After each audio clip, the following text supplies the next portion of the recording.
Bom dia, meus irmãos, bom dia, amados. Bem-vindos a mais um domingo, nessa manhã, oportunidade que nós temos de louvar a Deus. E brevemente eu queria compartilhar com vocês algo que eu vinha falando aqui com o pessoal da técnica, com o Biel, num período que eu fiquei internado, de Covid. Hoje, graças a Deus, já previamente vacinado, primeira dose. Mas foi um momento interessante porque acho que no segundo dia de internação, que foi um dos dias mais difíceis para mim, me bateu muito medo, muito receio, né? E, ao mesmo tempo, ali foi uma experiência maravilhosa com o Espírito Santo de Deus, onde eu pude entender que estar na glória, né, que estar ao lado de Cristo, que morrer é lucro, né, em Cristo, isso foi algo maravilhoso, mas, ao mesmo tempo, muito assustador, né, da gente deixar tudo aquilo que a gente ama. Pensava na minha esposa, no meu filho. Mas, mais do que isso, me deu uma amplitude de pensar que ainda que bom, era um pensamento egoísta, né, porque eu pensei, puxa, falar disso, falar que o Senhor tem poder para salvar, falar que Deus é poderoso, falar do plano da salvação. Pouco a gente fala, né? Pelo menos eu, né? A gente fala de tantas coisas maravilhosas que Deus pode e faz, mas o essencial, que é o plano da salvação, né? Que Ele tem poder para salvar. E ali, mais uma vez, o Espírito Santo de Deus me deu a oportunidade de poder conversar com as pessoas que estavam no quarto, enfermeiros, e foi uma experiência muito, muito bacana, né? Então eu queria trazer essa breve explanação para você, e que ao cantar essa canção que fala que Deus tem poder para salvar, que todos nós precisamos de graça em Cristo Jesus e esperança, né? Você possa lembrar disso, que essas breves palavras que eu estou dizendo, poder para salvar e o plano da salvação. Amém?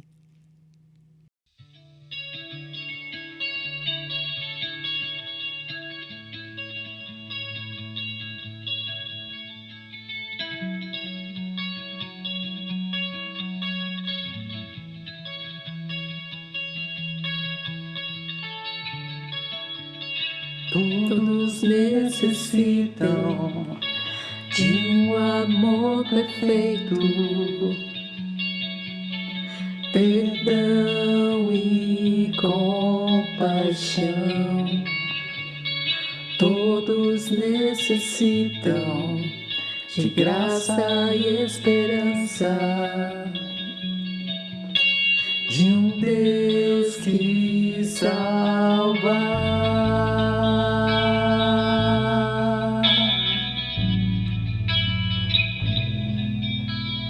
Cristo move as montanhas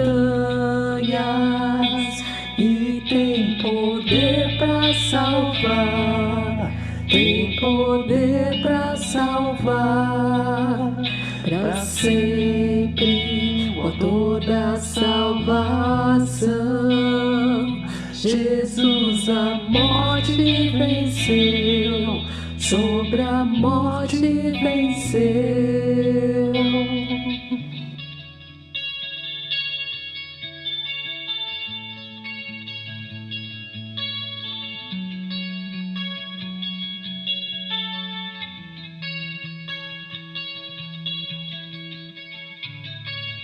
Me aceita com os meus medos, falhas e temores. Enche o meu viver, a minha vida entrego pra seguir teus passos, a ti me rendo.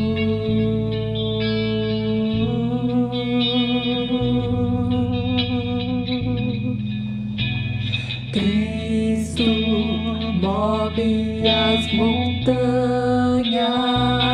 e tem poder para salvar, tem poder para salvar, para sempre, o autor da salvação.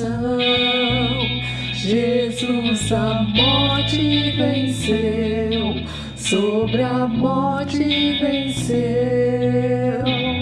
Cristo move as montanhas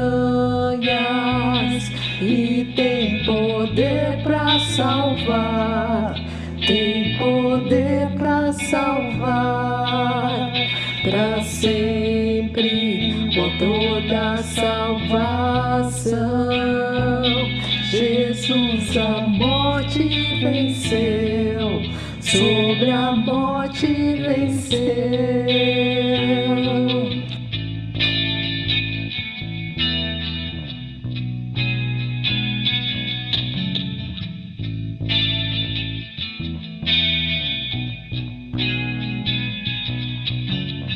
Passa o mundo, vem brilhar a luz. Cantamos para a glória do Senhor Jesus Cristo. Passa o mundo, vem brilhar a luz. Cantamos para a glória do Senhor Jesus Cristo. Move as montanhas e tem poder para salvar, tem poder para salvar, para sempre, o autor da salvação. Jesus a morte venceu, sobre a morte venceu. Cristo move as montanhas e tem poder para salvar, tem poder para salvar, para sempre, por toda a salvação. Jesus a morte venceu, sobre a morte venceu. Nosso mundo vem brilhar a luz. Cantamos para a glória do Senhor Jesus Cristo. Nosso mundo vem brilhar a luz. Cantamos para a glória do Senhor Jesus.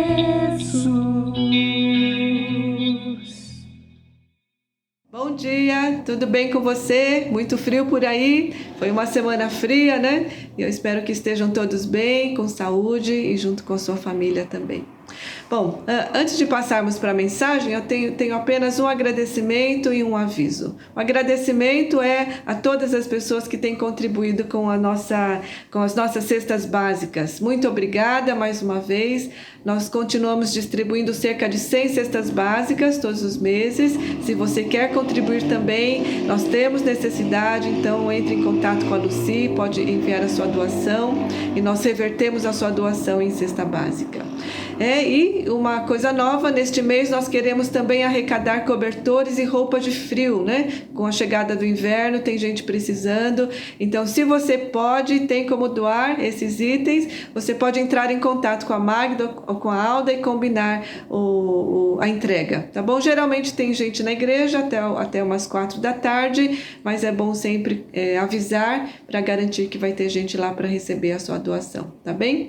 E a partir desse mês também nós temos algo novo que o pastor Valdir, que é pastor cooperador com a nossa igreja nesse ano, ele também vai ajudar na distribuição das cestas no primeiro e segundo sábado do mês. E ele estará lá junto com alguns voluntários para distribuir as cestas e também orar pelas famílias, conversar um pouco. Então, será muito bom poder contar com a ajuda do pastor Valdir nesse sentido. Ok? Então, esses são os avisos. E hoje nós temos a alegria de ter um pregador convidado, que é o Carlos Nomoto. Um grande amigo, ele tem já cooperado com a nossa igreja, nos ajudou na parte estratégica já há alguns anos atrás. E ele tem uma formação em administração de empresas, e ele tem cooperado, né, com várias organizações missionárias e sociais, usando esta habilidade que Deus lhe deu. Atualmente ele preside o Conselho da Missão Portas Abertas, também ajuda com a Missão Marturel, e ele é presbítero da Comunidade Batista em Moema. É uma grande alegria recebê-lo, que Deus abençoe sua vida e muito obrigada desde já, Cacá, por aceitar o nosso convite. Então, passemos para a mensagem. Olá, comunidade da Igreja Metodista Livre de Diadema. Eu sou o Carlos Nomoto e também conhecido como Cacá. Eu pertenci à Igreja Metodista Livre de Diadema logo que eu decidi ser um discípulo de Jesus Cristo. Foi muito bom, tenho ótimas lembranças, conheço ainda muitos de vocês, também não conheço grande parte, o que é bom. A igreja cresceu, tem muita gente nova, muita gente que eu nem sei o nome. As últimas vezes que eu fui, visitei vocês aí, fiquei muito feliz de ver muita gente nova, ver bastante jovens, e isso é muito bom. Tenho boas, ótimas lembranças dessa igreja, desse lugar. Não era nem o salão que vocês têm hoje, não era, né? Acho que aí era um estacionamento, a gente montava barracas durante o inverno. Agora, né, tá chegando o inverno, e a gente fazia acampamentos, era muito legal, muito legal. Deus agia, o Espírito Santo tocava a vida, as nossas vidas, era muito bom, e tenho certeza que continua sendo muito bom pertencer a essa comunidade. Quero agradecer o convite da pastora Kátia para trazer essa mensagem para vocês nesse domingo, uma mensagem que tem me tocado já também há alguns dias, e ela está no trecho de Atos capítulo 16. Eu não vou ficar lendo Atos capítulo 16, eu acho que é muito chato, né? Essa coisa de se adaptando um pouco a esse mundo online, ficar lendo trechos compridos na frente da câmera, eu acho que não é a mesma coisa que ao vivo. Então anota aí, você abre a sua Bíblia em Atos capítulo 16, e se você quiser assistir e ler ao mesmo tempo, fique à vontade. Se você quiser depois também pegar ou assistir e ler o trecho depois, também fique à vontade. Atos capítulo 16, que trata de um dos trechos da viagem, de um dos trechos de uma das viagens missionárias do apóstolo Paulo. Fala um pouquinho sobre Paulo antes de entrar em Atos 16.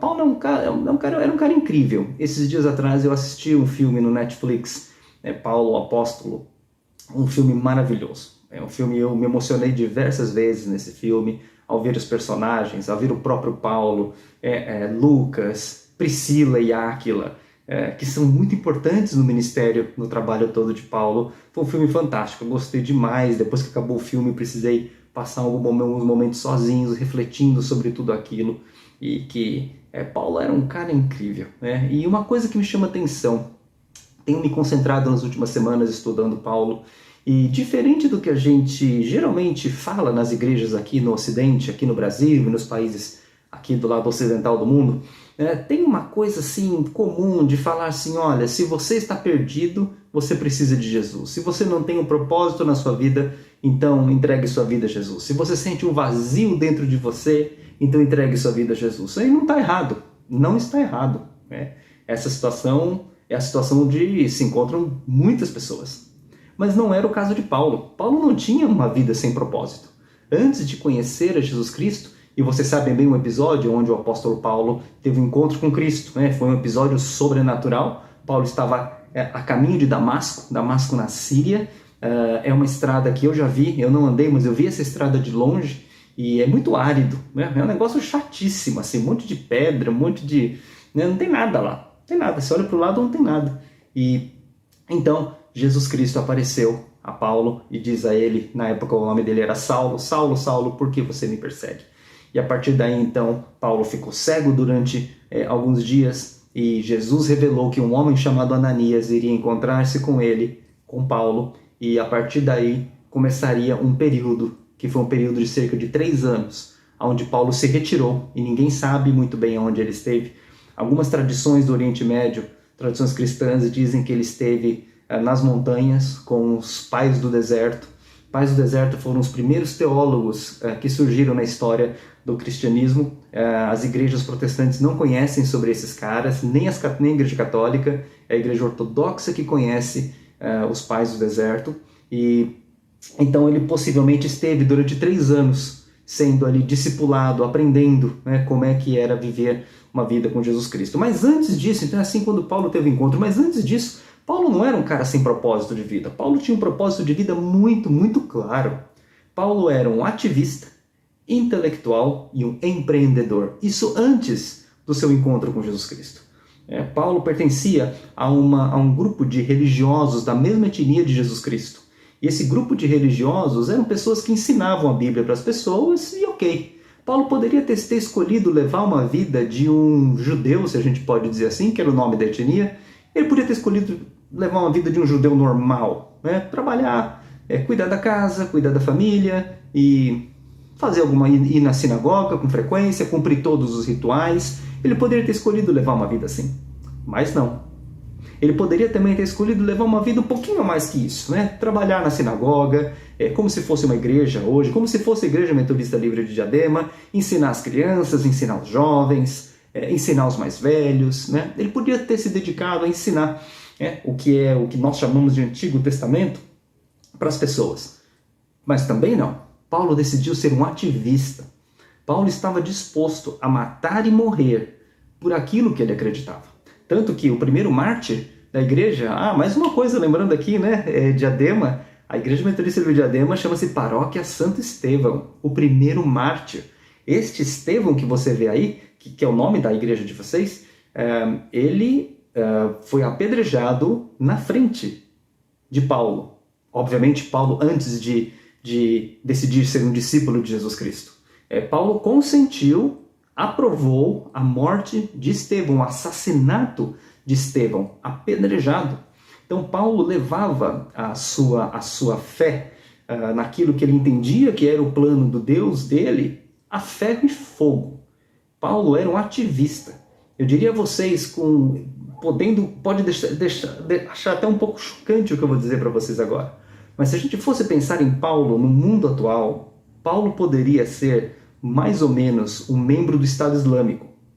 Paulo poderia ter sido um membro da Al-Qaeda, aqueles caras que dizem que derrubaram as Torres Gêmeas em Nova York. Paulo era esse tipo, muito possivelmente, Paulo se parecia com este tipo de pessoas. Pessoas que têm algo dentro delas tão forte, um propósito tão forte, acreditam tanto em algo que vai um novo reino, um novo plano, um novo seja lá o que for, que vai se estabelecer aqui na Terra, que está disposto a levar isso às últimas consequências. Paulo aparentemente não consentiu com a morte apenas de Estevão. Ele pode ter consentido com a morte de diversos outros cristãos. Paulo decidiu perseguir os cristãos. Paulo decidiu que esses caras que estão falando desse Jesus Cristo, eles estão fazendo um desserviço à minha crença, a crença do Deus que eu decidi seguir e levar até as últimas consequências. Então a melhor forma que tem é eliminar essas pessoas. Isso era Paulo. Então às vezes a gente antes da gente entrar no trecho propriamente de Atos capítulo 16, nós falamos de Jesus Cristo para as pessoas pensando que todas elas têm um vazio, todas elas não têm um propósito. Jesus Cristo não veio só para pessoas que estão perdidas, Jesus Cristo não veio somente para pessoas que estão metidas em drogas, pessoas que estão envolvidas com algum tipo de problema, com um casamento acabando, ou seja lá que situação for. Ele veio para isso também. Ele veio também para essas, mas não somente para essas. A conversão de Paulo, quando encontrou Jesus Cristo, é algo fenomenal. Porque era um cara que já tinha uma crença muito forte, tinha um propósito de vida muito bem consolidado dentro da sua vida. Ele era um intelectual, ele conhecia não só as leis e os mandamentos do Antigo Testamento muito bem, mas ele conhecia também filosofia grega. Ele cresceu, é chamado Paulo de Tarso. Ele veio de Tarso, é a cidade onde ele nasceu. E era uma cidade onde, não tanto quanto Atenas e outras cidades dentro do Império Romano, mas era uma cidade onde a filosofia grega, a filosofia era muito intensa. Havia pensadores ali, havia filósofos. E certamente Paulo teve contato com esses tipos de pensamento durante a sua vida, durante jovem, durante a sua juventude na cidade de Tarso. Paulo era um intelectual. Paulo não era somente um ativista que vai na rua, faz barulho, deita na avenida. Tudo bem, você quer fazer isso? Faça. Quem somos nós para dizer que sim ou não? Mas ele não era somente esse tipo de pessoa. Ele também era um ativista e era um intelectual. Ele era muito inteligente. Era alguém fora do comum em termos de estudo, dedicação e pensamento lógico, pensamento racional, ainda que tivesse um coração e uma vida totalmente movida pelo Espírito Santo. Então Paulo era um ativista, Paulo era um intelectual e terceiro, Paulo era um empreendedor. E esse lado empreendedor de Paulo nós vamos ver muito mais descrito depois que ele entrega sua vida a Cristo, pela quantidade de igrejas que ele abriu. E Paulo hoje tem um termo que se chama empreendedor serial, que é o cara que a pessoa, o homem, a mulher, que monta empresas, empreendimentos em sequência. Eu conheci um ou dois desses na minha vida. Os caras são biruta, os caras são doidos. Eles montam 1, 2, 3, 4 empresas ao mesmo tempo, e uma quebra, outra não quebra, na média parece que dá certo, às vezes também quebra tudo, né? E eles vão para frente. Paulo tem muito esse perfil de empreendedor serial. E isso a gente vê claramente pela quantidade de igrejas que ele fundou, as comunidades que ele ajudou, que ele mesmo fundou com a sua equipe. Isso é incrível. Isso é Paulo. Então, apenas uma reflexão antes da nossa palavra. Quando você for falar de Jesus Cristo para as pessoas, considere que algumas pessoas têm propósitos muito claros na vida dela. Que não são propósitos de levar Jesus Cristo em primeiro lugar na sua vida, nada disso, mas elas têm propósitos claros. Essas pessoas podem ser as mais difíceis de terem um encontro com Cristo, mas quando elas têm um encontro com Cristo, depois disso, fica quase que impossível de segurar uma pessoa dessa. Veja que quando Cristo transforma a vida de uma pessoa, ele não tira a essência das suas características. Paulo já era um ativista antes de ser um discípulo de Jesus. E depois que ele encontrou com Jesus, ele direcionou Deus direcionou todo esse espírito ativista que ele tinha de mudar as coisas, de mudar o mundo, para implementar o reino, começar a implementação da igreja de Jesus Cristo em toda região dentro do Império Romano. Essa característica permaneceu. A característica da intelectualidade de Paulo, da inteligência de Paulo, da sagacidade desse homem, também se mantiveram. Deus não tirou um cara inteligente para virar ele burro. Deixar um cara que era tão intelectual, conhecia tantas coisas, para agora virar um cara que não conhece nada. Deus não faz isso. Pelo contrário, Deus redirecionou toda a intelectualidade que ele já tinha. E terceiro, Paulo era também, possivelmente, Paulo já devia ter alguma coisa voltada a ser um empreendedor, a montar igrejas, e depois que se tornou um discípulo de Cristo, isso expandiu ainda mais. Portanto, essa é uma rápida reflexão para você e para mim. Deus nos usa do jeito que nós somos. Embora antes de decidirmos ser discípulos ou discípulos de Jesus, a gente poderia estar usando isso para qualquer outro fim, não cabe a gente julgar. Mas quando temos um encontro genuíno com Jesus Cristo, um encontro que é indiscutível, que Jesus Cristo tocou a sua vida, tudo que está dentro de nós se transforma e passa a contribuir para que mais pessoas conheçam quem é esse Jesus Cristo. É sobre esse Paulo que a gente vai falar de um trecho, agora apenas um trecho do livro de Atos, que eu sugiro até que você leia o livro de Atos agora, se você está meio perdido, tem vezes que não sei o que eu vou ler da Bíblia, aproveite para ler o livro de Atos, um capítulo por dia, 2, 3, eu tenho uma pessoa que eu estudo a Bíblia com ela entregou a sua vida a Jesus há cerca de mais ou menos uns 6, 7 meses atrás, um executivo de uma companhia global, e ele pegou o livro de Atos e leu quase que de uma vez, inteiro, de uma vez. Ele falou, é impossível parar. Vendo o livro de Atos, ele é escrito de um jeito fantástico. Então é isso. O livro de Atos foi escrito por Lucas. Lucas era um médico que fazia parte da equipe de Paulo. E o interessante é que Lucas vem escrevendo o livro de Atos até o capítulo 16, se eu não estou enganado, ele se incluía na história. Então você vê a história de Atos 1 a 16 com a palavra nós. Ou seja, Lucas, o médico, ele estava incluído na equipe. Nós fomos, nós andamos, nós voltamos, nós entramos, nós saímos. A partir do capítulo 17, não há mais esse verbo nós. Fica uma descrição, de um verbo na terceira pessoa, primeira pessoa, sei lá como é que chama isso daí, mas quando você não faz parte mais da história. Então, possivelmente, Lucas, a partir do 16, é uma possibilidade, não podemos afirmar, mas o bom da Bíblia é que a gente pode imaginar algumas coisas. E isso é muito bom. E eu gosto de imaginar que Lucas tenha ficado aqui, no capítulo 16, tenha ficado nesse lugar que a gente vai comentar aqui rapidamente nesse nosso tempo juntos. Atos capítulo 16, 3 pontos que eu queria tratar com vocês em Atos capítulo 16. Primeiro, como saber a vontade de Deus? Essa é uma pergunta que não tem uma resposta absoluta. E na verdade, essa não é a pergunta ideal. Qual é a vontade de Deus para a minha vida? A pergunta é outra. A pergunta é, aonde eu me encaixo nos planos de Deus? A pergunta não é o que Deus tem para a minha vida. A pergunta é, aonde eu posso servi-lo dentro deste grande projeto de resgate da humanidade para Jesus, através de Jesus Cristo? Essa é a pergunta. E aqui a gente vai ver no primeiro trecho de Paulo, que eu já disse a vocês que eu não vou... Primeiro trecho do capítulo 16, que eu já disse a vocês que eu não vou ler, porque isso é muito chato, depois vocês vêm aqui. Mas o primeiro trecho, né, de Atos 16, verso 1 até o verso 10, Paulo saiu em direção, possivelmente, a Roma, Atenas, possivelmente ele queria ir para lá, e ele saiu então em viagem missionária. Ele queria entrar em algumas cidades e ele não conseguiu. Então ele foi andando, olha, vamos falar de Jesus, vamos tentar encontrar. Ouvi dizer que alguns irmãos estão por aqui. Na época, né, não tinha WhatsApp, não tinha redes sociais. Eles iam sabendo isso de boca a boca, através de cartas. E ele tentou entrar em 2 ou 3 lugares, em Atos 16, capítulo, versículo 1 a 10. Ele tentou entrar em alguns lugares e não conseguiu. Chegou num lugar ali, deve ter tido problema na fronteira. Cadê tua vacina de Covid? Não tomei, porque lá no meu país não estavam dando, demoraram para vacina. Então não pode entrar aqui. Mas quebra essa, cara. Você não sabe de onde eu vim, cara. Os caras não estão... A vacina lá tá demorando. Não, sem comprovante de vacina Covid, você não entra nesse aqui. Pode ir embora.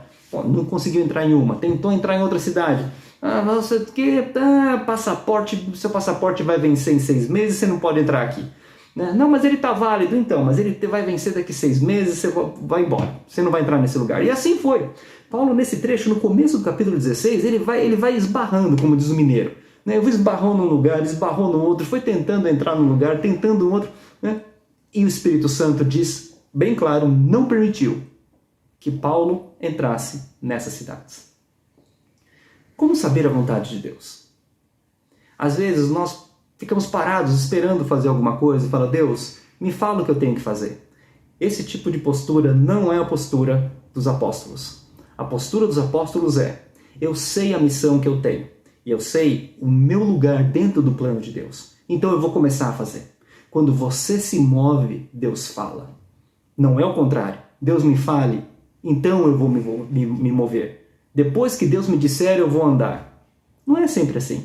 Tem alguns trechos da Bíblia que foram assim, sim, é verdade. No Antigo Testamento, tinha alguns trechos específicos onde eram assim. Mas não é este o caso aqui com o apóstolo Paulo. E não é este o caso na maioria das vezes na nossa vida. Se você tem uma postura de, Deus me fala, então eu vou, é uma postura muito passiva. É uma postura de esperar que Deus faça alguma coisa para você fazer. Isso não é uma postura de passo de fé. Isso é uma postura complicada, porque lá na frente, inclusive, existe a possibilidade de você começar a jogar a culpa em Deus quando as coisas não dão certo. Tá vendo, Deus? Eu fiquei esperando você falar, você não falou. Ou então, tá vendo, Deus? Você me falou, eu tô fazendo o que você me mandou e tá dando tudo errado. Paulo podia ter dito isso aqui. Paulo foi indo, a intenção era boa, era entrar em algumas cidades e falar de Jesus Cristo, mas ele não conseguiu entrar.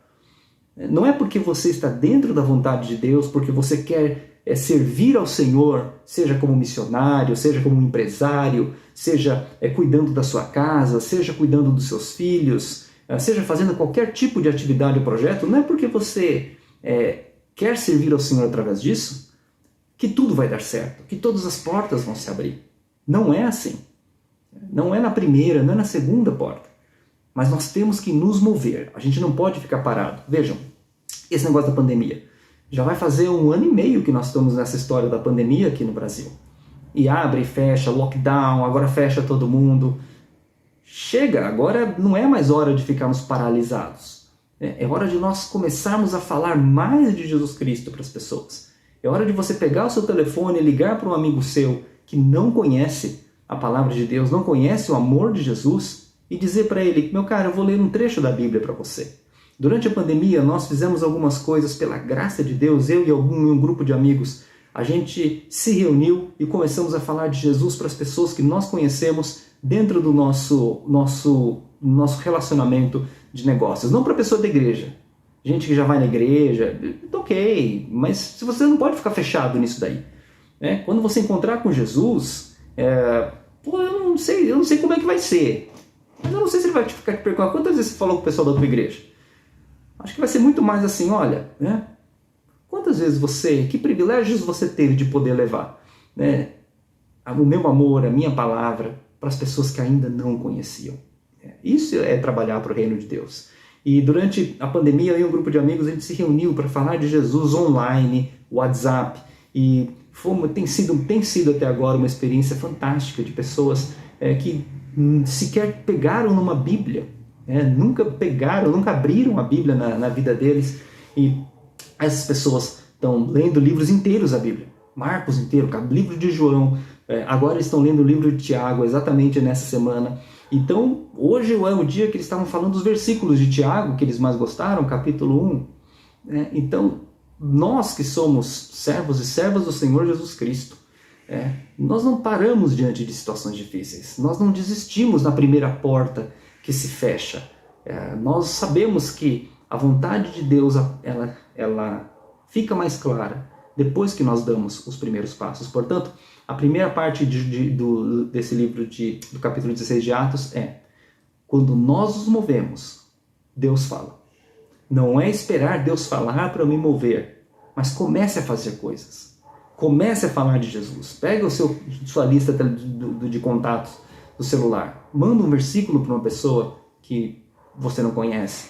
Convide essa pessoa para estudar a Bíblia 4 vezes só. Fala, vamos estudar a Bíblia 4 vezes. 4 dias, uma vez por semana durante um mês. Só isso. Depois você não precisa, se não quiser, a gente não precisa continuar. Nós precisamos ser mais ousados. Ousados como Paulo. Às vezes a pessoa vai dizer não, muito obrigado, como já disseram para mim, já disseram para minha esposa, Celise, uma amiga dela. Falou, olha, vamos estudar a Bíblia junto? Ela falou, não, eu não quero. Ok, faz parte. Paulo tomou não aqui. Paulo queria entrar numa cidade ou outra, também levou um não. A gente precisa se mover, gente. Não ter medo de que as pessoas não vão querer ouvir a palavra. A maioria, neste momento que a gente vive hoje, a maioria das pessoas em que eu tive a oportunidade de falar, quer estudar a Bíblia junto, posso fazer uma oração por você, eu não recebi nenhum não durante essa pandemia, nenhum. Embora haja pessoas que possam dizer não, mas Deus vai abrindo as portas, as pessoas estão precisando, isso é descobrir a vontade de Deus. Descubra a vontade de Deus dando o primeiro passo, assim como Paulo. Segunda parte importante que tem aqui no capítulo 16, de 11 até 22. Paulo chega a uma cidade que se chama Filipos. É uma cidade muito importante, existe até hoje na Grécia.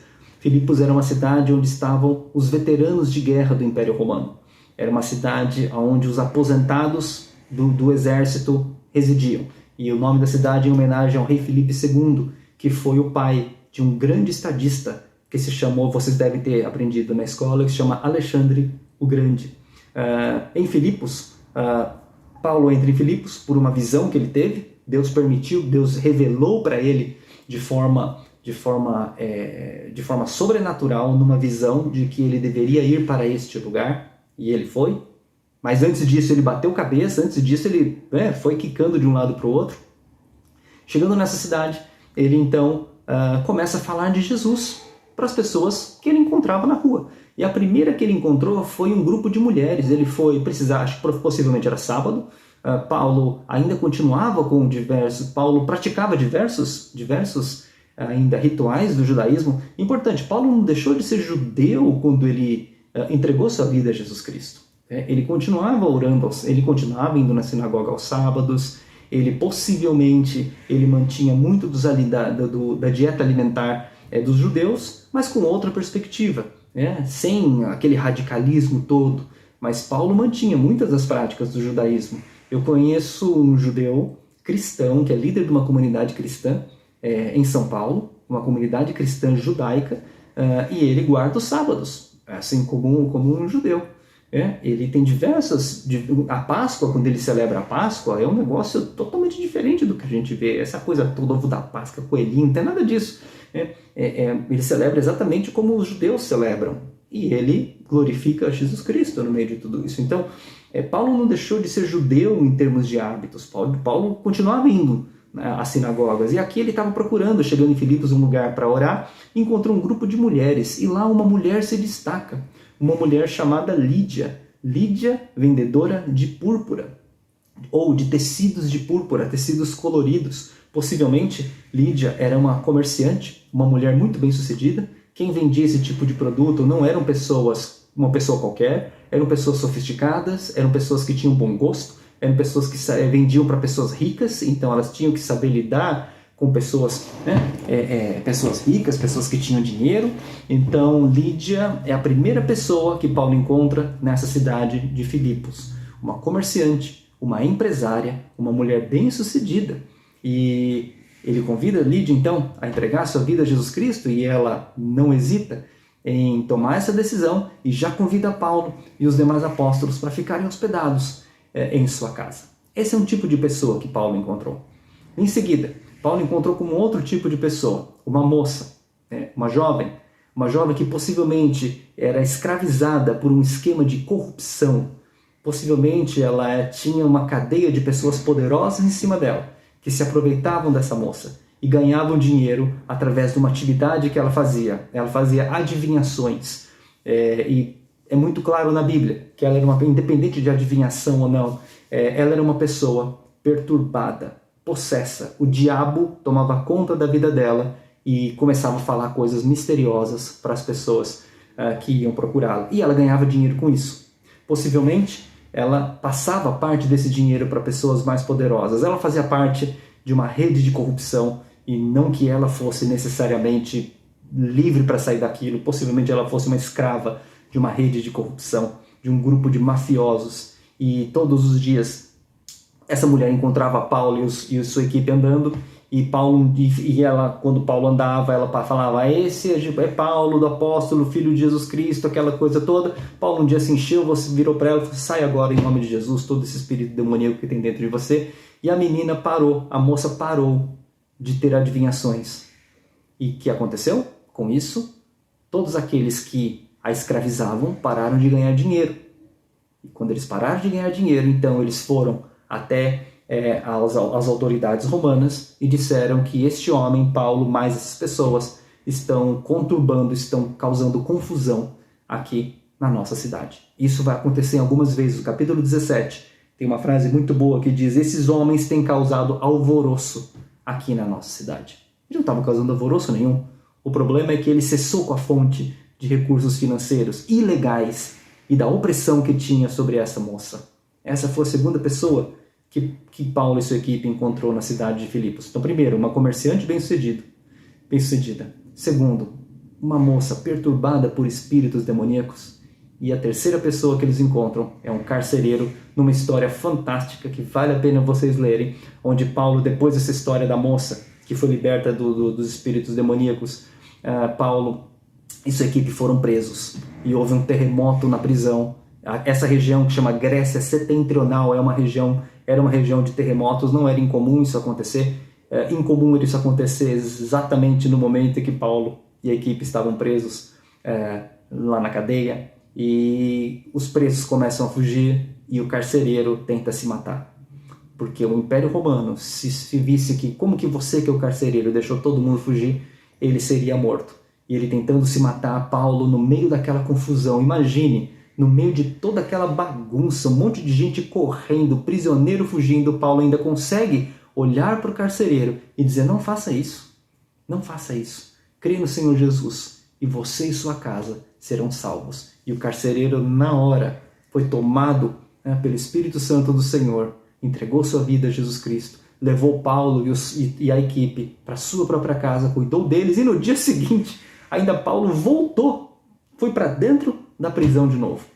Ao invés, ele podia ter fugido, mas não, ele voltou para dentro da prisão novamente. Essa foi a terceira pessoa, tipo de pessoa que Paulo encontrou.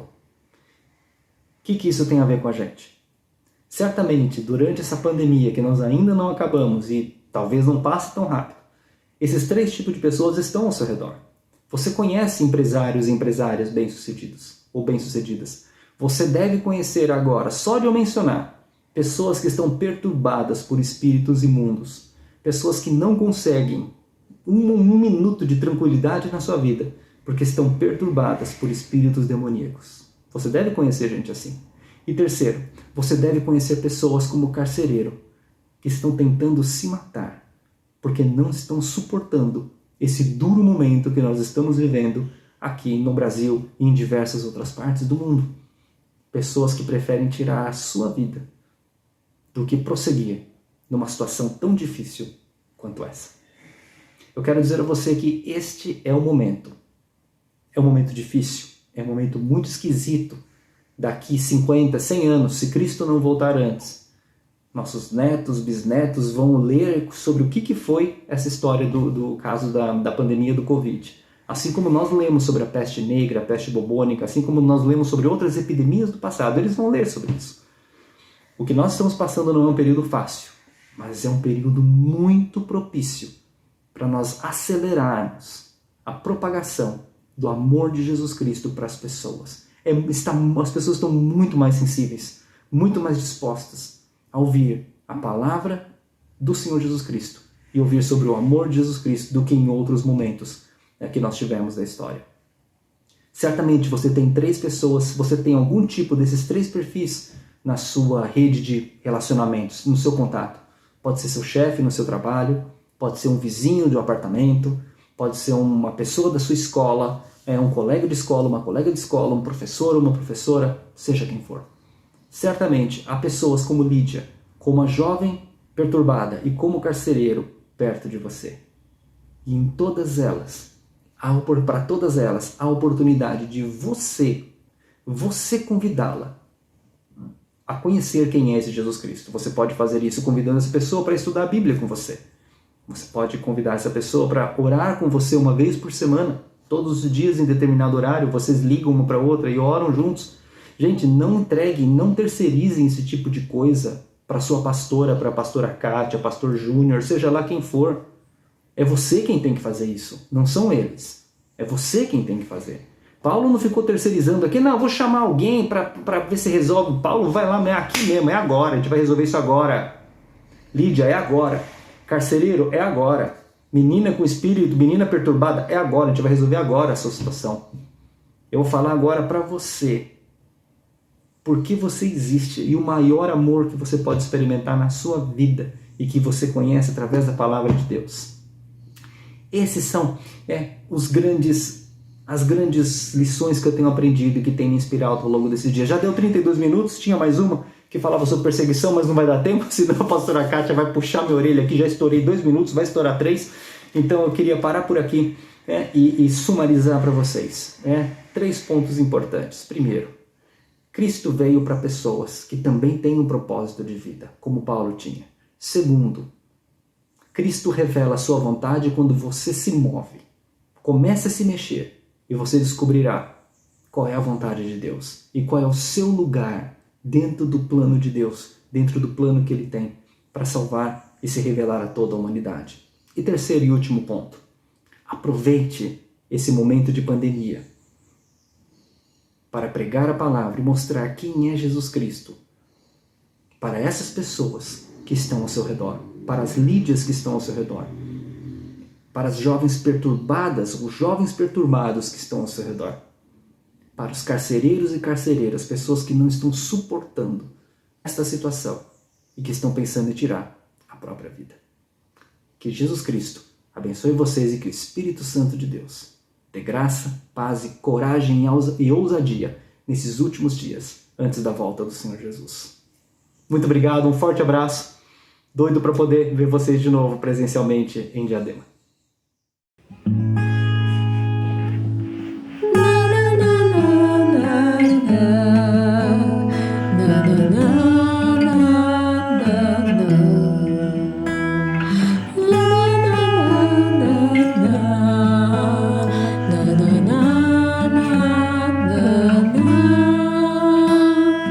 Cabe agora, cabe a gente comprometer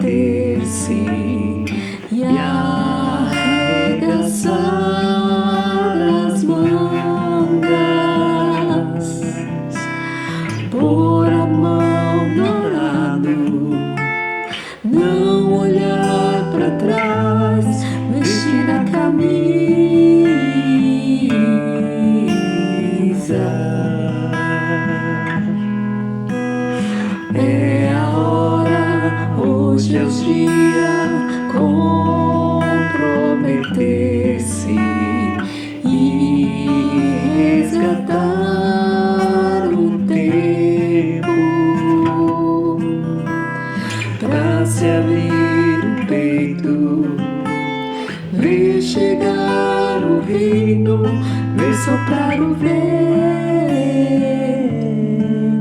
de Deus, proclamar em Cristo a plena salvação, pelo sangue precioso, seu perdão e a vitória sobre a morte, ressurreição, ver raiar um novo dia, libertação.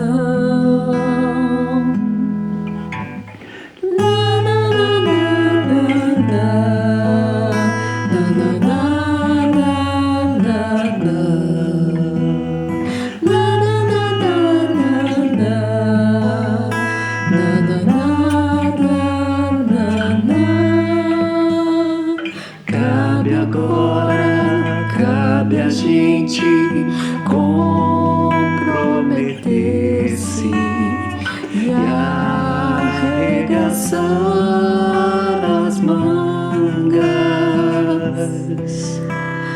pôr a mão no arado, não olhar para trás, vestir a camisa.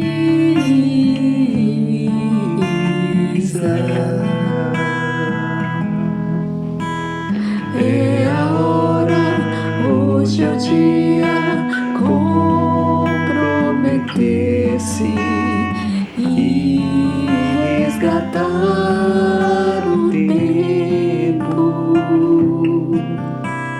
pra se abrir o peito, ver chegar o reino, ver soprar o vento de Deus, proclamar em Cristo a plena salvação, pelo sangue precioso, seu perdão e a vitória sobre a morte, ressurreição, ver raiar um novo dia, libertação, proclamar em Cristo a plena salvação,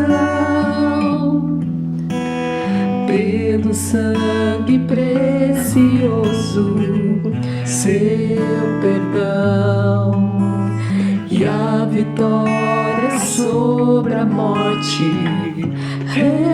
ressurreição, ver raiar o novo dia, libertação.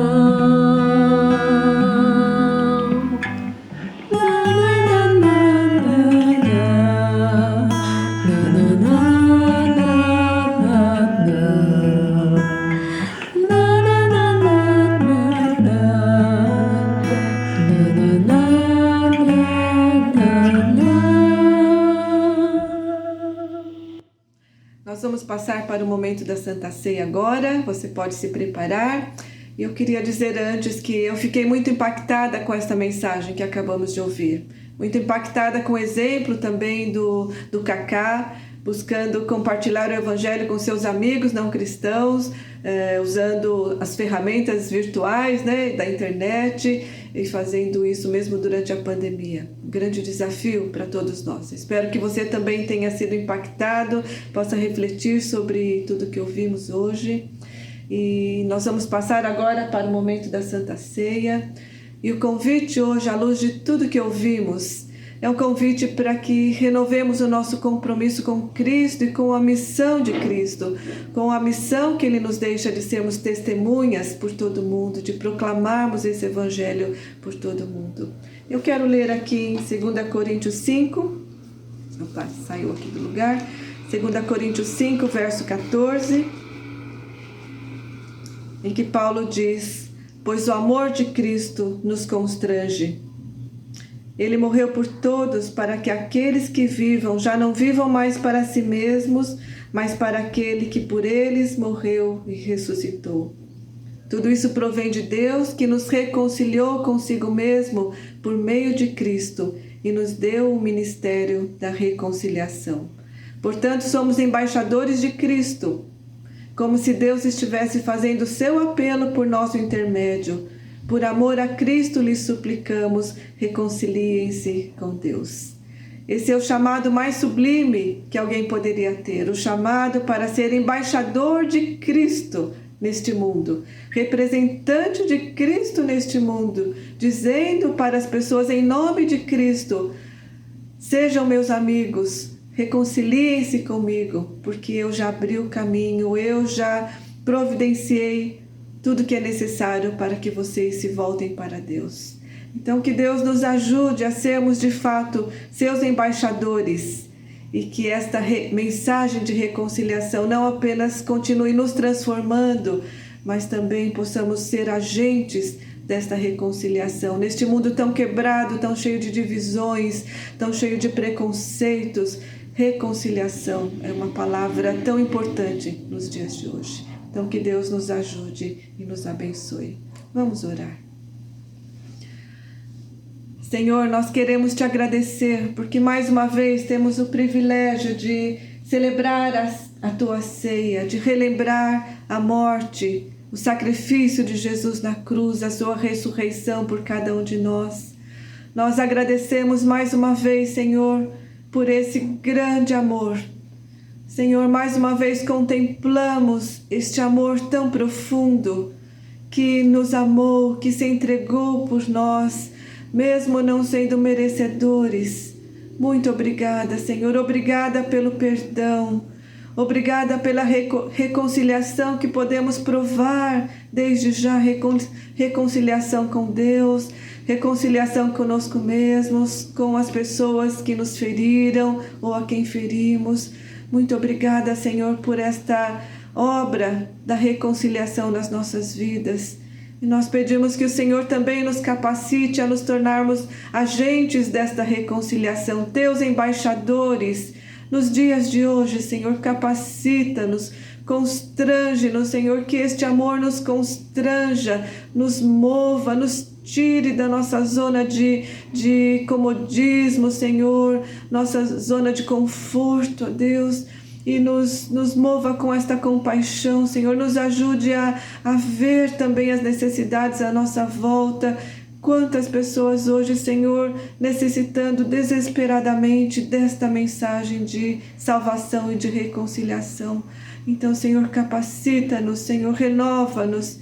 E nós mesmos, nesta manhã, nos dispomos, Senhor, a ser teus instrumentos, assim como Paulo, o apóstolo Paulo foi, como Cacá tem sido. Ajuda-nos também a cumprir a nossa parte neste teu grande plano de salvação.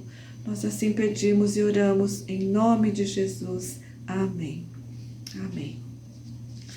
Então podemos agora passar para o momento da ceia. Lembrando que cada vez que nós repartimos este pão, nós lembramos do corpo de Jesus que foi partido, traspassado por cada um de nós.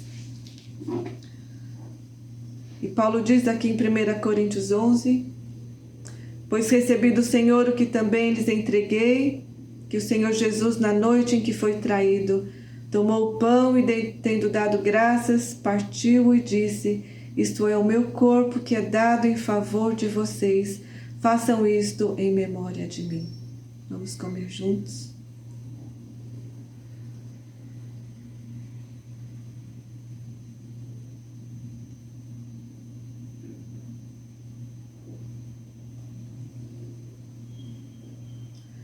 E da mesma forma, depois da ceia, ele tomou o cálice e disse: este cálice é a nova aliança no meu sangue. Façam isso sempre que o beberem em memória de mim. Vamos beber juntos.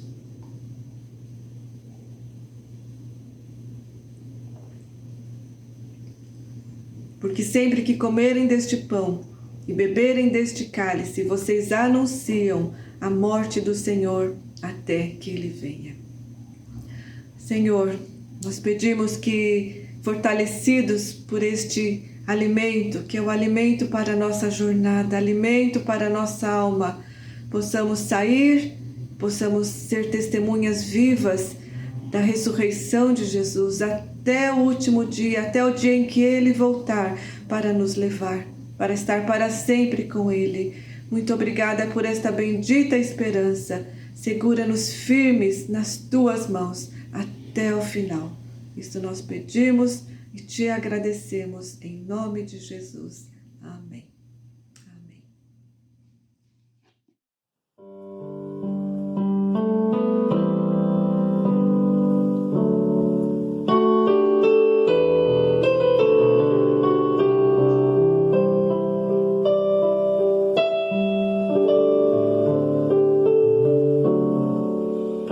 Ele vem me buscar. Eu quero ver com Ele morar. Quanto tempo será que vai demorar?